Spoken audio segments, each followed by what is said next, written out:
नमस्कार दोस्तों, आप सबों का स्वागत है। बिहार बोर्ड मैट्रिक परीक्षा 2025 के लिए गणित का इम्पोर्टेंट ऑब्जेक्टिव प्रश्न चैप्टर है निर्देशांक ज्यामिति का। बिल्कुल ऐसे ही ऑब्जेक्टिव बिहार बोर्ड मैट्रिक परीक्षा फाइनल गणित में ऑब्जेक्टिव बार बार पूछे गए हैं। अगर आप बिहार बोर्ड मैट्रिक परीक्षा 2025 में देने जा रहे हैं तो आप इस वीडियो को अंत तक जरूर देखें। बिल्कुल ऐसे ही गणित में ऑब्जेक्टिव पूछे जाएंगे। तो देखिए, पहला प्रश्न है, एक्स निर्देशांक को क्या कहते हैं? एक्स निर्देशांक को क्या कहते हैं? ऑप्शन ए कोटि, ऑप्शन बी भुज, ऑप्शन सी कोटि और भुज दोनों, ऑप्शन डी सभी उत्तर सत्य है। एक्स निर्देशांक को कहते हैं भुज, ऑप्शन नंबर बी सही है, भुज कहते हैं।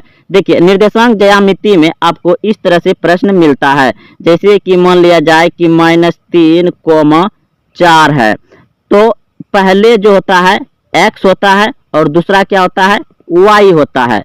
तो पहले वाले को कहते हैं भुज और दूसरे वाले को कहते हैं कोटि। याद रखिएगा, पहले वाले को भुज, दूसरे वाले को कोटि कहते हैं। चलते हैं अब अगले प्रश्न की ओर। तो y x का समीकरण है, y x का समीकरण है। जब भी दोस्तों y x का समीकरण पूछे तो x बराबर क्या हो जाएगा 0। y x का समीकरण होता है x बराबर 0। और अगर पूछ दिया जाए कि x अक्ष का समीकरण है, x अक्ष का समीकरण है, तो हो जाएगा आपका y बराबर 0। ऑप्शन नंबर ए सही है। अब अगला प्रश्न देखिए। प्रश्न है, x, 0 किस अक्ष का निर्देशांक है? तो x अक्ष का, ऑप्शन नंबर बी सही है। प्रश्न है, y अक्ष पर x अक्ष से 4 इकाई की दूरी पर x अक्ष के नीचे एक बिंदु A स्थित है, A के निर्देशांक है। तो ऑप्शन नंबर डी बिल्कुल सही है।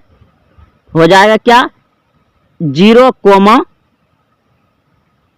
-4, 0, -4 हो जाएगा। ऑप्शन नंबर डी सही है। अगला प्रश्न देखिए। प्रश्न है, कार्तिकीय तल में स्थित किसी बिंदु 3, -4 के कोटि का मान है। तो कोटि पूछा गया है, तो अभी तुरंत बताएं आपको कि x और y को मान के चलते हैं। x की जगह पे कुछ भी संख्या आ सकता है, y की जगह पे कुछ भी संख्या आ जा सकता है। तो पहले वाले को कहते हैं भुज और दूसरे वाले को क्या कहते हैं कोटि। तो दूसरा वाला यहाँ पे है -4, यानी कि कोटि -4 हो जाएगा। यहाँ पे पूछा गया है कोटि, तो -4 हो जाएगा। आपका ऑप्शन नंबर ए सही है। कोटि पूछे तो -4, क्योंकि दूसरा वाला होगा, पहले वाला भुज कहलाता है। अगला प्रश्न देखिए। प्रश्न है, कोई बिंदु 4, 0 किसी तल में हो तो वह बिंदु किस अक्ष पर स्थित है? तो x अक्ष पर होगा। ऑप्शन नंबर सी सही है, x अक्ष पर। बिंदु 4, 3 किस पाद में है? बिंदु 4, 3 किस पाद में है? तो प्रथम पाद में। ऑप्शन नंबर ए सही है। देखिए, इसे याद रखिए, ये हो गया आपका ऊपर y, ये भी हो गया आपका y, ये हो गया x, ये हो गया आपका x। तो पहला जो है ये आपका पहला है, तो पहला क्या होता है आपका प्लस प्लस, पहला क्या होता है प्लस प्लस। तो यहाँ पे दोनों क्या है प्लस है, इसलिए ये प्रथम आ गया। ऑप्शन नंबर ए सही है। दूसरा होता है फिर माइनस प्लस, और तीसरा होता है माइनस माइनस, याद रखिएगा, तीसरा माइनस माइनस, और चौथा होता है प्लस माइनस। पहले में प्लस प्लस, दूसरे में माइनस प्लस, तीसरे में माइनस माइनस, और चौथे में क्या होता है प्लस माइनस।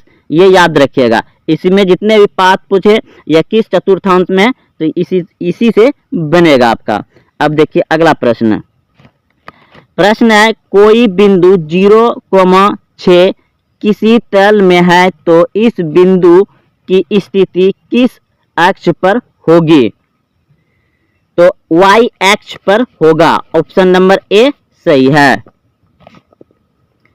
प्रश्न है किसी बिंदु की x अक्ष से दूर उस बिंदु का कहलाती है, यानी x अक्ष से दूरी उस बिंदु का क्या कहलाती है? तो x के बाद क्या होता है y, और y को क्या कहते हैं? कोटि। तो ऑप्शन नंबर बी सही हो जाएगा। ऑप्शन नंबर बी सही हो जाएगा। अगला प्रश्न देखिए। प्रश्न है कार्तिकीय तल में स्थित किसी बिंदु 8, -9 में कोटि का मान होगा। तो कोटि का मान पूछा गया इसमें, यानी पहले वाला क्या कहलाता है? भुज, और दूसरा वाला क्या कहलाता है? कोटि। तो ऑप्शन नंबर ए हो जाएगा -9, ये कोटि है। अगला प्रश्न देखिए। प्रश्न है बिंदुएं -4,3 किस चतुर्थांश में होगा? किस चतुर्थांश में होगा? तो यह हो जाएगा आपका ऑप्शन नंबर बी सही है। बी 2 में होगा, क्योंकि अभी तुरंत बताया है कि इस तरह से पहले जो होता है आपका, पहला जो होता है प्लस प्लस, और दूसरा होता है माइनस प्लस, और तीसरा होता है माइनस माइनस, और चौथा होता है प्लस माइनस। तो यहाँ पे क्या है? माइनस प्लस, यानी कि -4,3 है, यानी कि दूसरा वाला है। ये होता है आपका पहला, ये होता है आपका तीसरा, और ये होता है आपका चौथा।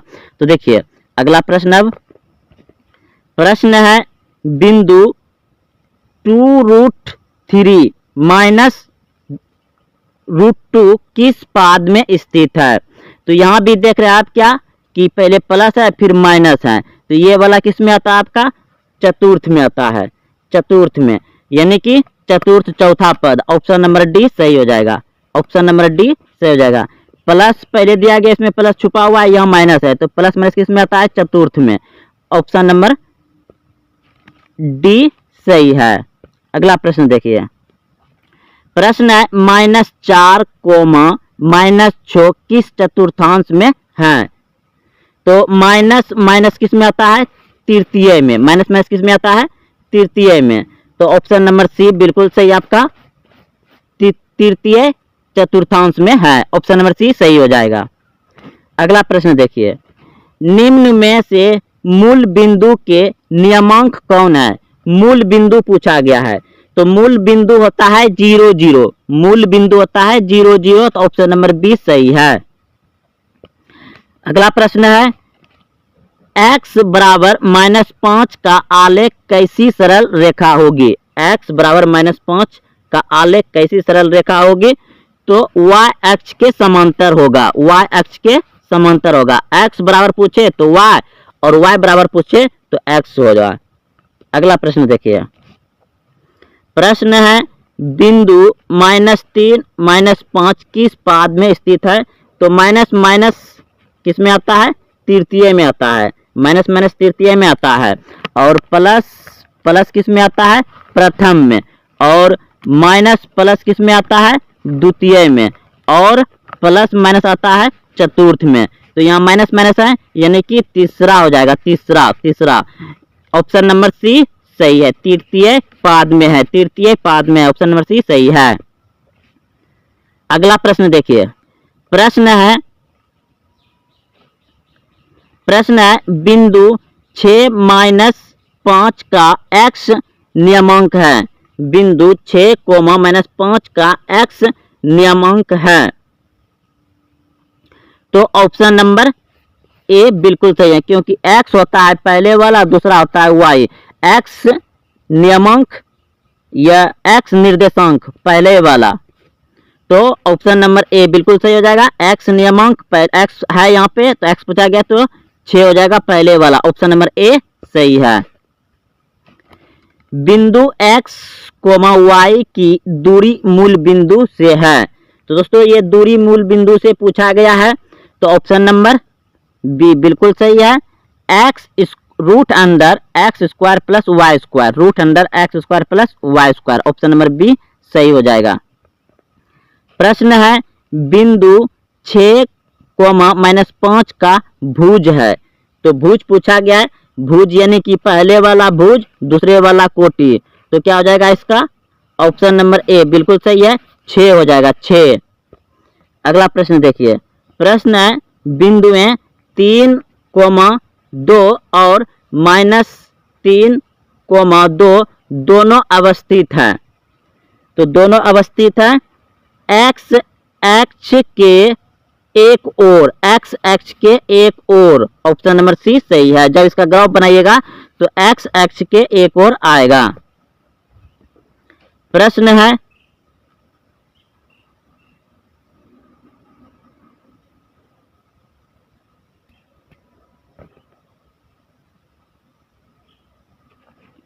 बिंदु -6, -5/2 किस पाद में स्थित है? तो दोनों माइनस माइनस में है, यानी तृतीय, ऑप्शन नंबर सी सही है, तृतीय में है, क्योंकि माइनस माइनस दोनों आता है तृतीय में, तो दोनों माइनस है तो तृतीय, ऑप्शन नंबर सी सही है। P, Q, R का गणितीय माध्य निम्नलिखित में से कौन सा है? P, Q, R का गणितीय माध्य निम्नलिखित में से कौन सा है?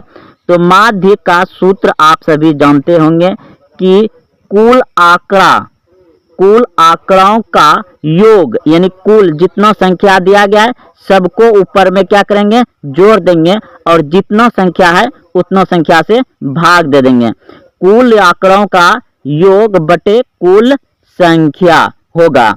तो देखिए, तो अब यहाँ पर यानी कि P दिया है, तो P + Q + R, यानी कि जितना आंकड़ा में संख्या दिया गया उन सभी को ऊपर में जोड़ देंगे, और जितना संख्या है उतना संख्या से भाग दे देंगे, 3 से भाग दे देंगे। तो P + Q + R बटे 3 कौन से ऑप्शन में है?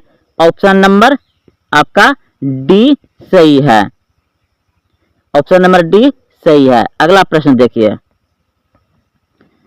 प्रश्न है 24, 15, 22, 13, 9, 10 तथा 30 का परिसर होगा। तो परिसर में दोस्तों क्या करते हैं कि सबसे बड़ी संख्या को पकड़ते हैं और सबसे छोटी संख्या को घटा देते हैं। तो इनमें से सबसे बड़ी संख्या कितना है? 30। 30 में सबसे छोटी संख्या क्या है? 9। 9 को क्या करेंगे? माइनस कर देंगे, तो कितना बच जाएगा? 21। तो 21 कौन से ऑप्शन में है? ऑप्शन नंबर डी सही है, ऑप्शन नंबर डी सही हो जाएगा। परिसर जब भी पूछे दोस्तों तो सबसे बड़ी संख्या में सबसे छोटी संख्या घटा दीजिए। अब देखिए अगला प्रश्न, प्रश्न है 3 लगातार प्राकृतिक संख्याओं का माध्य होगा। तो 3 लगातार प्राकृतिक संख्या बोल रहा है, यानी कि 1 + 2 + 3 बटे में क्या कितना संख्या है? 1, 2, 3, तो नीचे में 3 आ जाएगा। अब इसको जोड़ दीजिए तो कितना हो गया? 2, 1, 3, 3, 6, 6 बटे 3। अब इसे क्या करिए? कटा दीजिए, 3 दूना 6, यानी कि 2 आ गया। तो 2 कहाँ है आपका? ऑप्शन नंबर बी सही है, ऑप्शन नंबर बी सही है, 2 होगा, ऑप्शन नंबर बी सही है। अगला प्रश्न देखिए, प्रश्न है प्रथम 4 सम प्राकृतिक संख्याओं का माध्य होगा। पूछा गया आपकी बार कि सम, तो सम संख्या 2 से शुरू होता है, तो कितना संख्या? 4 संख्या लेना है। तो 2 प्लस सम संख्या लेना है, तो 2 के बाद कितना आ जाएगा? 4 प्लस फिर 5 जाएगा 6 होगा, प्लस फिर 6 के बाद क्या आ जाएगा? 6 के बाद 7 में होगा 8 हो जाएगा। अब कितना संख्या है? अब इसको जोड़ दीजिए, संख्या कितना लिखिए नीचे में? 1, 2, 3, 4, तो 4 संख्या नीचे में लिख देंगे। अब इन सबको जोड़ दीजिए, तो 8, 2, 10 और 10, 16, 16, 4, 20, यानी कि 20 बटे 4, 20 बटे 4, तो 5 चौके 20 कट जाएगा, यानी कि 5 आंसर आ जाएगा। माध्य बराबर होता है कुल आंकड़ों का योग बटे कुल संख्या, जो कि जितना आंकड़ा मिला हमको उतना जोड़ दिया, नीचे में जितना संख्या था उतना से भाग दे दिए, तो 5 आ गया। यानी ऑप्शन नंबर ए सही है आपका। प्रथम 4 सम प्राकृतिक संख्याओं का माध्य कितना होगा? 5 होगा। ऑप्शन नंबर ए सही है। अगला प्रश्न देखिए, अभी तुरंत ये हो चुका है। ऐसा ही आंकड़े 8, 10, 15, 16, 5, 25, 30 का परिसर पूछा गया ना कि क्या करेंगे, सबसे बड़ी संख्या लेंगे और सबसे छोटी संख्या को घटा देंगे। तो सबसे छोटी संख्या क्या है आपका? इनमें से कितना है? 6। सबसे छोटी संख्या 6 है, तो 6 घटा देंगे, कितना बच जाएगा आपका? 6 घटाएंगे, इसमें 6 है ना सबसे छोटी संख्या। हाँ 6 नहीं 5 है, 5 है सबसे छोटी संख्या। कितना है? 5। तो 5 इसमें घटाएंगे, तो 5 घटा देंगे, कितना बच जाएगा? 25। आपका 25। परिसर जब भी पूछे तो दी गई संख्या में सबसे बड़ी संख्या को पकड़िए आंकड़ों में से और सबसे छोटी संख्या घटा दीजिए। तो 25 आपका कहाँ है? ऑप्शन नंबर ए सही है। ऑप्शन नंबर ए हो जाएगा 25। आंकड़े 8, 10, 15, 6, 5, 25, 30 का परिसर होगा। तो परिसर समझ गए दोस्तों, सबसे बड़ी संख्या में सबसे छोटी संख्या को घटा देना है। तो ऑप्शन नंबर ए सही है, 25 होगा। अगला प्रश्न देखिए, प्रश्न है यहाँ से प्रश्न है 5, 3, 8, 2, 4 की माध्यिका है। तो दोस्तों माध्यिका ज्ञात करने के लिए सबसे अच्छा तरीका है कि आप सबसे छोटी संख्या को पकड़िए और सजा दीजिए, यानी कि बढ़ते क्रम में। तो 2 है, 2 के बाद फिर 3 है, 2 के बाद फिर क्या है? 3 है, तो यहाँ पर 3 आ जाएगा। फिर 3 के बाद कितना आएगा? 4 आएगा।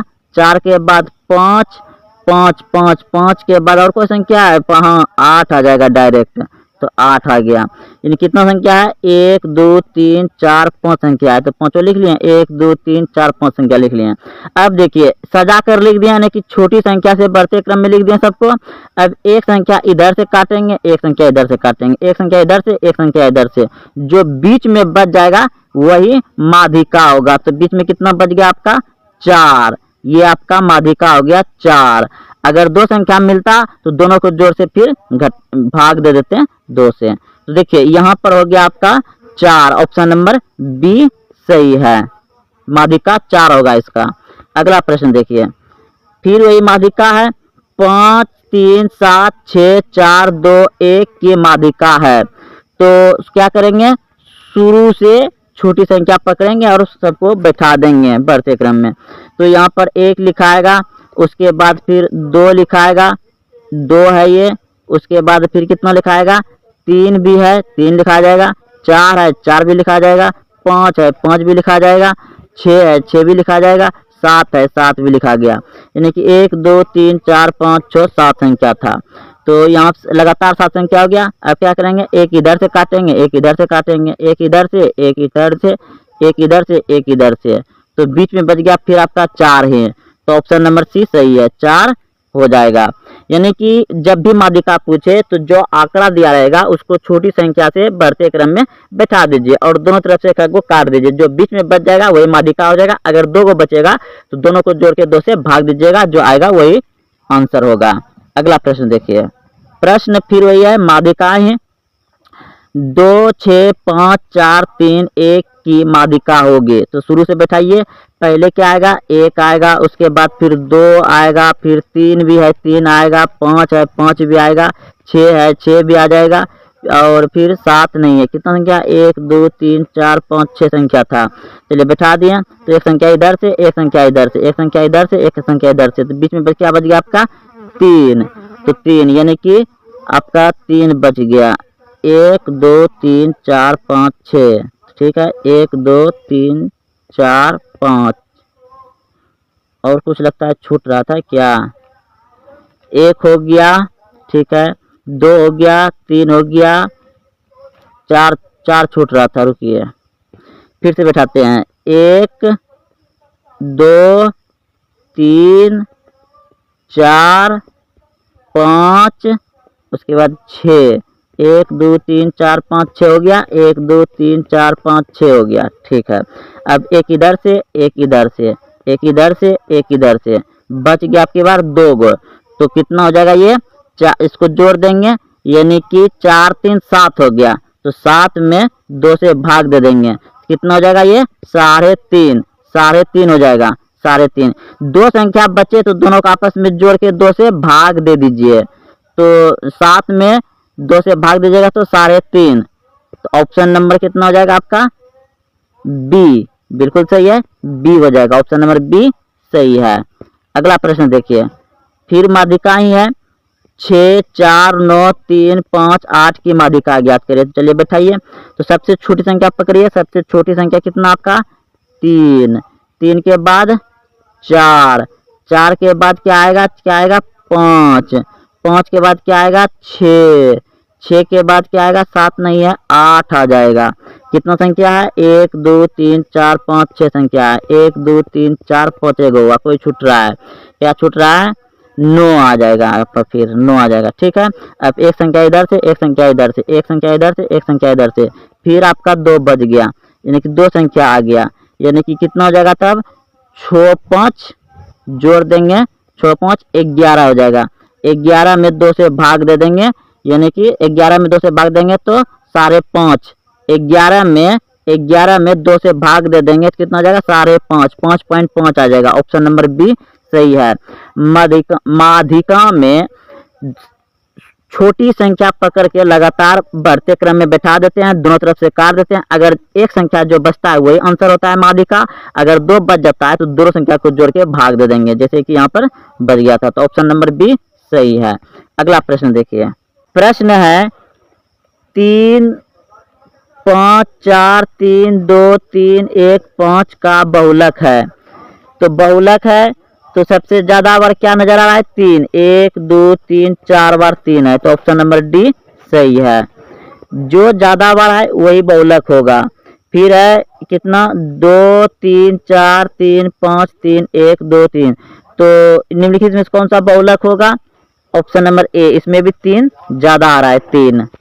अगला देखिए, फिर बहुलक ही पूछा गया, तो इसमें सबसे ज्यादा बार बहुलक क्या है 5 है, तो ऑप्शन नंबर सी सही है, सबसे ज्यादा बार 5 है इसमें, तो ऑप्शन नंबर सी सही है। इसमें देखिए, फिर इसमें भी सबसे ज्यादा बार क्या है 5 है, तो ऑप्शन नंबर सी सही है, 5 हो जाएगा। पाई रेडियन बराबर होता है, पाई रेडियन बराबर होता है, पाई का मान त्रिकोणमिति में बहुत क्वेश्चन में भी पूछा जाता है। तो option A 90 degree, option B 180 degree, option C 100 degree, option D 270 degree. अगर आप पहले से जान रहे हैं तो कमेंट बॉक्स में इसका उत्तर जरूर बताइए। पाई रेडियन बराबर होता है 180 डिग्री, ऑप्शन नंबर बी अगर सोचे थे तो बिल्कुल सही है। यह त्रिकोणमिति में आपको इस तरह से भी सवाल पूछा जा सकता है, जैसे साइन दे देगा, पाई बटे यहाँ पर 3 दे देगा, तो इस तरह से आपका 2 नंबर से प्रश्न और ऑब्जेक्टिव में भी पूछा जाता है।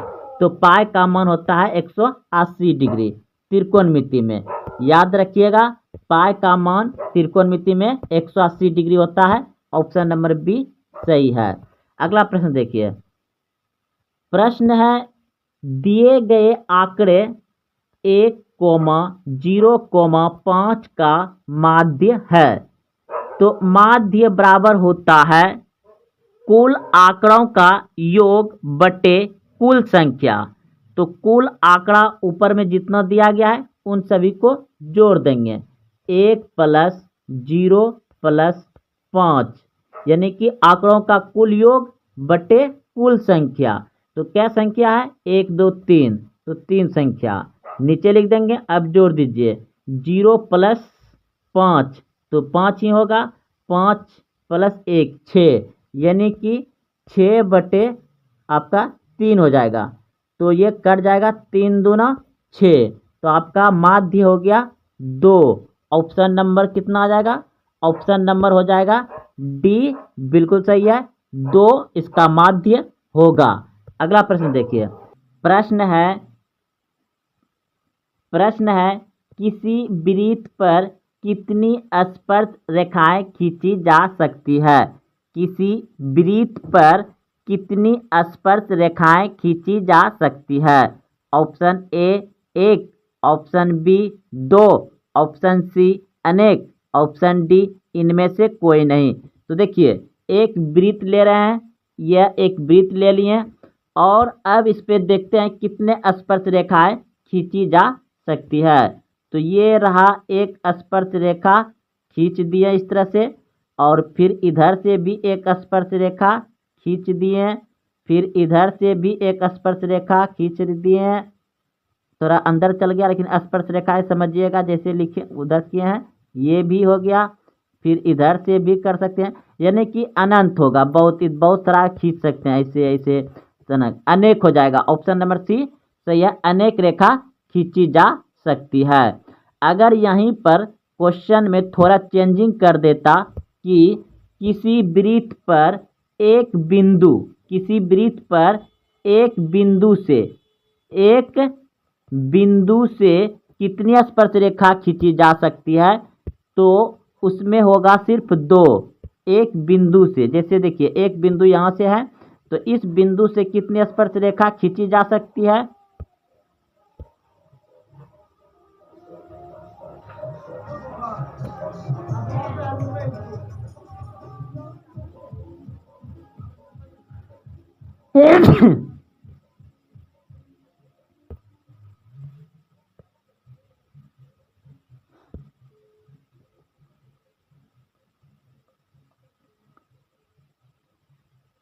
अगर इसी प्रश्न में थोड़ा सा चेंजिंग क्या हुआ रहता, यानी किसी वृत्त पर एक बिंदु से कितनी स्पर्श रेखा खींची जा सकती है, तब इस प्रश्न का उत्तर होगा 2। देखिए एक बिंदु, जैसे कि यहाँ एक बिंदु है, इस बिंदु से कितनी स्पर्श रेखाएं खींची जा सकती है? इस बिंदु से, यह एक बिंदु है, इस बिंदु से कितनी स्पर्श रेखा खींची जा सकती है?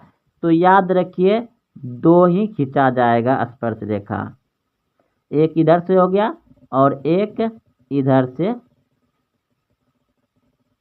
हो जाएगा। तो एक बिंदु से पूछेगा तो 2 स्पर्श रेखा खींचा जा सकता है। अगर पूछ दिया जाए डायरेक्ट कि किसी वृत्त पर कितनी स्पर्श रेखा खींची जा सकती है, तो अनेक खींची जा सकती है। और अगर यहाँ पर लिख देगा कि एक बिंदु से कितनी स्पर्श रेखा खींची जा सकती है, तो 2, जैसे कि यहाँ एक बिंदु से 2 रेखा स्पर्श खींच लिए हैं। तो दोस्तों आप लोग अच्छे समझ गए। तो इस प्रश्न का उत्तर हो गया आपका अनेक। और एक बिंदु से एक वृत्त पर कितनी स्पर्श रेखा खींची जा सकती है? 2। और डायरेक्ट पूछे किसी वृत्त पर कितनी स्पर्श रेखा खींची जाए, तो अनंत। अगला प्रश्न देखिए, प्रश्न है निम्न में से कौन परिमेय संख्या है? निम्न में से कौन परिमेय संख्या है? तो √3 परिमेय संख्या नहीं हो सकता, क्योंकि यह रूट के अंदर है। और फिर सी भी नहीं हो सकता, सी भी नहीं होगा, क्योंकि जब भी 4 तो परिमेय संख्या है, लेकिन जब परिमेय संख्या के साथ कोई अपरिमेय संख्या जुटे, घटे, भाग लगे, गुना हो, तो वह अपरिमेय संख्या ही हो जाता है। जैसे 4 + √5, तो √5 क्या है? अपरिमेय संख्या है, तो इसको अपरिमेय संख्या ही कर देगा। जैसे 3 - √7, ये भी आपका अपरिमेय संख्या हो जाएगा, क्योंकि ये तो परिमेय संख्या है लेकिन ये अपरिमेय संख्या इसके साथ जुट रहा है। तो याद रखिएगा किसी भी परिमेय संख्या के साथ अपरिमेय संख्या जुटे, घटे, भाग लगे या गुना हो, तो उसे अपरिमेय संख्या ही कर देता है। तो आप यहाँ पर देखें कि ऑप्शन ए भी नहीं होगा, ऑप्शन सी भी नहीं होगा, ऑप्शन डी भी नहीं होगा, और ऑप्शन बी हो जाएगा, क्योंकि ये √2 और ये √2 कट जाएगा, तो सिर्फ बचेगा आपका 2। तो 2 तो न्याय कुछ तो नीचे 1 छुपा रहता है, तो ऑप्शन नंबर बी सही है आपका। ये जो है कि परिमेय संख्या है, ऑप्शन नंबर बी बिल्कुल सही है। 2 √2 /√2 ये रूट टू कट जाएगा, बच जाएगा 2, तो ऑप्शन नंबर बी सही है। अगला प्रश्न देखिए, प्रश्न है बहुत ही अच्छा। तो प्रश्न देखिए, एक समकोण त्रिभुज में कर्ण का वर्ग शेष दो भुजाओं के वर्गों के योगफल के बराबर होता है। इस प्रमेय को किसने प्रतिपादित किया था? एक समकोण त्रिभुज में कर्ण का वर्ग शेष दो भुजाओं के वर्गों के योगफल के बराबर होता है। तो इस प्रमेय को किसने प्रतिपादित किया था? तो देखिए, एक समकोण त्रिभुज हम ले रहे हैं। यह एक समकोण त्रिभुज है। ये आपका जो है कि कर्ण हुआ, ये आपका लंब हो गया और ये आपका आधार हो गया, यानी कि ये P हो गया, ये H हो गया और ये आपका B हो गया। तो यहाँ पे 90 डिग्री का कोण बना रहे हैं और यहाँ पे थीटा रख रहे हैं, जो कि सामने वाला लंब और नीचे वाला आधार होगा। तो इसमें कहा है कि कर्ण ई वाला है, कर्ण ये वाला है, तो कर्ण का वर्ग बराबर अन्य दो भुजाओं के वर्गों का योग, तो P square plus B square के बराबर है।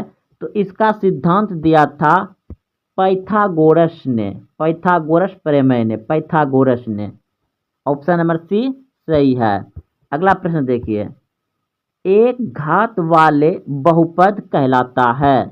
एक घात वाले बहुपद कहलाता है।